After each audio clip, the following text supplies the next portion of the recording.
talk to me about finding meaning in the data. And then I'm formulating these ideas because I want to bring it back to this article you wrote recently on placebo effect, but I'm just pulling these threads together. So talk to me about finding meaning. Okay, so I'm in the process. I posted something yesterday on LinkedIn, and there have been a lot of comments, and it provides a perfect example. And the issue was in California, people that, and I forget exactly the name of the group, it was the Rocky Mountain something something in Colorado, and they put out a report on traffic fatalities involving people who had tested positive for cannabis.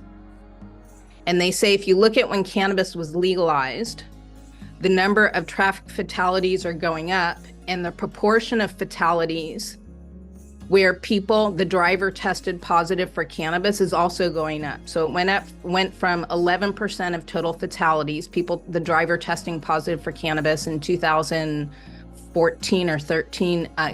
No, cannabis was legalized for adult use in 2012. So it must have been 2011 or 12. And then now you go up and it's about 22%. Now, they don't state it directly, but the obvious implication there is cannabis is causing more people to have traffic fatalities. So I said, okay, let's think about this. Okay, first of all, we know just because you have cannabis in your blood doesn't mean that you're impaired. And we know That's correct. It can be weeks later. Yes. And we know that, cannabis was legalized, so obviously more people are going to be using it. So more people in any slice of the population are going to test positive for cannabis. So it's natural that more drivers involved in accidents will test positive. But then you say, well, why are accidents going up? And I kind of lost sight of kind of one of the big pictures, and people were saying, well, the population went up really quickly during that period. So you don't want to look at just accidents. You want to look at accidents as a percentage of the population. Mm-hmm. But my point is, when you look at accidents, and there's something else, and this goes towards my passion with technology in society. At exactly 2012, there's been a lot of research by a guy named Jonathan Haidt, Haidt, and he's looking at, he's a behavioral psychologist.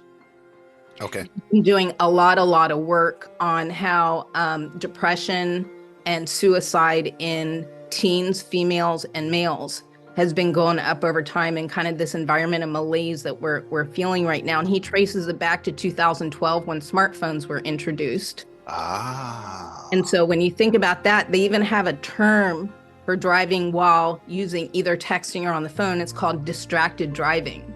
So exactly when the number of accidents started increasing, lo and behold, actually the introduction of cannabis into the legal cannabis into Colorado coincided exactly with the introduction of smartphones. And when you're doing the analysis, this is called omitted variable bias. When you leave something out, and what you're capturing then, what you do include, it looks like that's causing the problem, whereas in reality, it's the thing that you're leaving out that's causing the problem. And so that was kind of the point that I was making, is the people doing the analysis, generally people doing an analysis have an agenda, and they're trying to find a specific result. And that means that they're seeing things through a lens. And so they're seeing the increases in fatalities, and they're seeing the increases in the percentage of fatalities where the driver is testing positive for cannabis. And for them, they're not looking for alternatives. So they're focused on the conclusion they want to draw, that cannabis is causing the problem. So that's what I'm saying. Let's look at the bigger context and try and kind of figure out what's really going on, not just what we kind of want to find. Yes, and I don't know that just for me personally, I know I have an agenda. I do because and so I have to admit that to myself. I have seen cannabis do wonderful things for my patients, for my friends, for my family, and I've also seen cannabis do not so great things for me personally in my world recreationally, but topically, they're fantastic for me. And so I definitely have a lens, but I also realize that data and the real world can inform, and it is not necessarily about being right, but about course correction a lot of the time. But I'm particularly fascinated by this smartphone phenomenon, the increase in suicidality, because, I mean, let's face it, I'm old school. I've seen changes in culture, many of which I don't like, but I remember my grandfather complaining, and we can go all the way back to Plato, and they've had this Yeah. problem. Humans have had this problem for a long time. So I'd like to interject there just real quick. please, So, yes, it's probably an age-old thing that, the older people say, well, kids these days.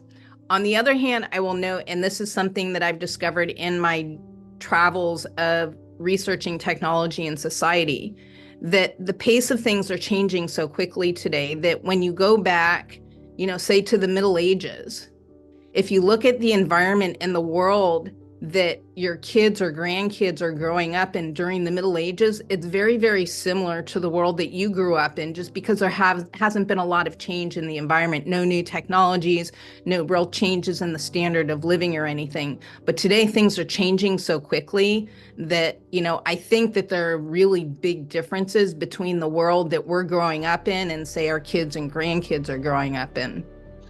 100%. And I remember I was living in Nagoya, Japan. It was the mid late 90s.